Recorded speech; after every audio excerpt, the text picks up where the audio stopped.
Turn on subtitles for better understanding. Choose subtitles in your language. Tu sais, parler une langue, c'est pas juste aligner des mots justes, c'est aussi laisser ta voix exister. J'ai compris ça en arrivant à Bordeaux, genre, mon subjonctif était parfait. Mais dès que je devais juste dire salut, c'était le stress total.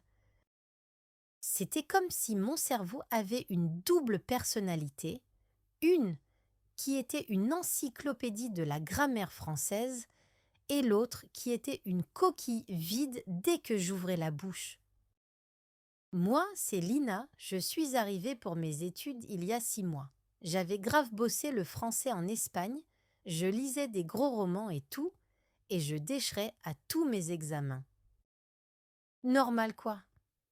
En cours, j'étais une bosse, je connaissais toutes les règles, les exceptions et les temps de verbe les plus bizarres. Je pouvais te réciter la règle du participe passé employé avec l'auxiliaire avoir, mais je ne pouvais pas commander un café sans paniquer. Mais dès que j'ouvrais la bouche, c'était le bordel dans ma tête. Je pensais aux règles de grammaire et aux conjugaisons avant de dire un truc, et chaque conversation, c'était un vrai casse-tête. Les phrases de mes bouquins, elles sortaient jamais naturellement, tu vois. C'était un peu comme si j'essayais de faire tenir un éléphant sur une petite planche à roulettes, ça ne marchait juste pas.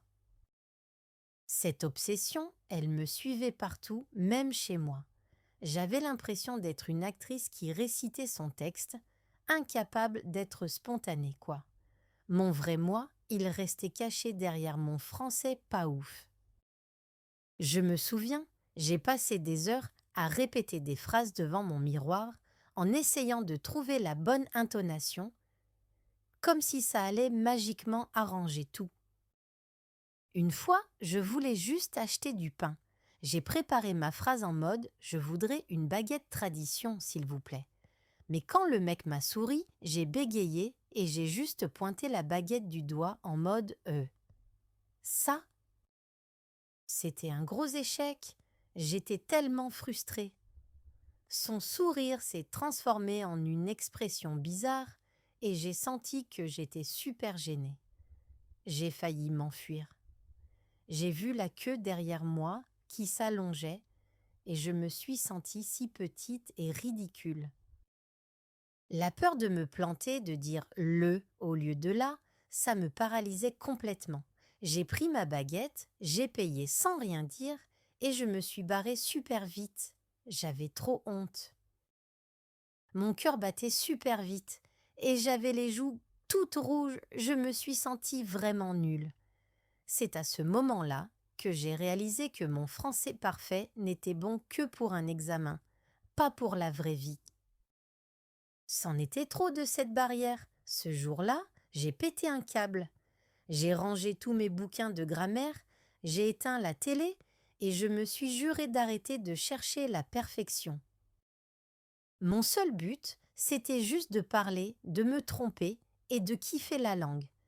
J'ai jeté mes cahiers de conjugaison dans un coin et j'ai décidé de prendre une grande respiration en me disant que la prochaine fois, je me concentrerai sur le plaisir d'être entendue. Le lendemain, je suis allée au marché des Capucins, c'était blindé de monde et ça parlait dans tous les sens.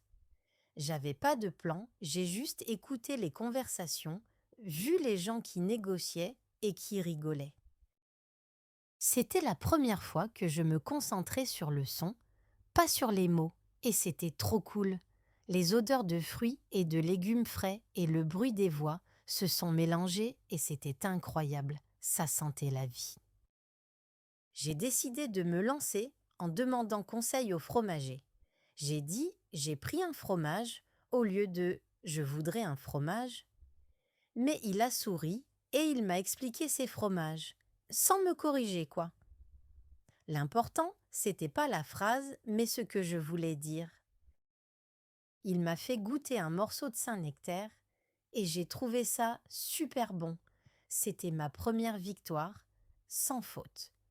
J'ai senti une petite étincelle de fierté, un truc que je n'avais jamais ressenti en ayant une bonne note à un examen. Après, je suis allée au café et j'ai commandé un café avec la première phrase qui m'est venue. J'ai juste dit un café, s'il vous plaît, avec la bonne intonation, et j'étais tellement fière de moi que j'ai failli faire une danse de la victoire. J'avais enfin parlé sans me prendre la tête avec la grammaire. J'ai posé mon livre et j'ai juste regardé les gens autour de moi. En sirotant mon café, j'étais fière de mon courage. J'ai même souri à la dame qui était à la table d'à côté et elle m'a répondu, c'était un petit moment de connexion. Un après-midi, je lisais sur un banc au jardin public et un vieux monsieur avec un béret s'est posé à côté de moi et il a commencé à me parler. Il m'a raconté sa vie, son enfance à Saint-Pierre et il me parlait de sa ville avec passion, quoi. Mon français était toujours pas top, mais je l'ai écouté et j'ai répondu avec les mots que je connaissais.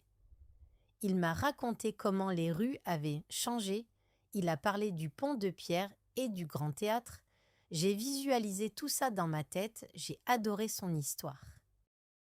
Il m'a jamais coupé pour corriger une faute. Il a capté ce que je voulais dire et ça m'a trop libérée. J'avais plus l'impression d'être une étudiante étrangère, mais juste une personne qui discutait avec une autre. C'était une conversation entre deux humains et non entre une prof et une élève. Et ça m'a fait un bien fou. J'ai même oublié mon béret sur le banc, je suis rentrée en courant le récupérer et on a rigolé ensemble quand il me l'a rendu. Les semaines d'après, ça a payé de ouf.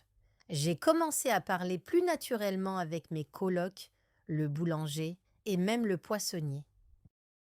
J'ai compris que les gens s'en foutaient de mon français parfait, ils voulaient juste que je m'exprime. C'était une vraie révélation pour moi. Je me suis fait des potes et je pouvais enfin participer à leur conversation sans stress. Le truc le plus dingue, c'est que mes phrases devenaient plus fluides. Je me suis rendu compte que je pouvais parler de mes journées, de ce que j'avais fait la veille et de mes plans sans réfléchir à la conjugaison. J'utilisais l'imparfait et le passé composé sans même y penser. Lol. Avant, ces deux temps de verbe, c'était l'enfer pour moi, et maintenant c'était naturel. Mon cerveau arrêtait de me torturer avec des règles et je le laissais juste faire. Un soir en soirée étudiante, j'étais en train de raconter une histoire marrante sur mon voyage en train pour venir à Bordeaux. J'ai pas du tout pensé au verbe, j'ai juste balancé l'histoire comme elle venait. C'était la première fois que je me sentais vraiment vivante. J'ai parlé de la fois où j'avais mis ma valise dans le mauvais wagon et que j'avais dû courir sur le quai pour la récupérer. Tout le monde a rigolé. Je me suis rendu compte que je parlais en français, mais je me sentais comme si j'étais en train de parler ma propre langue. C'était un sentiment incroyable. Quand j'ai fini mon histoire, une pote m'a dit « J'ai jamais vu ton français aussi fluide, c'est trop cool !» Ce compliment m'a confirmé ce que je sentais. J'avais dépassé ma peur. J'ai compris que la grammaire, c'est un outil, mais la confiance, c'est ça qui fait tout en vrai. La peur de l'erreur est ce qui m'a empêché de progresser pendant si longtemps. J'avais enfin laissé tomber mes blocages et ça faisait un bien fou. Maintenant, je parle super facilement. Mon accent espagnol est toujours là, mais je m'en fous complètement. La perfection, c'est plus mon but. Mon objectif, c'est de me connecter avec les gens et c'est ça, parler français naturellement. Je peux enfin être moi-même en français et ça, c'est la plus grande réussite de ma vie. Je me sens libre et je peux dire ce que je veux, quand je veux, sans me soucier de faire une erreur.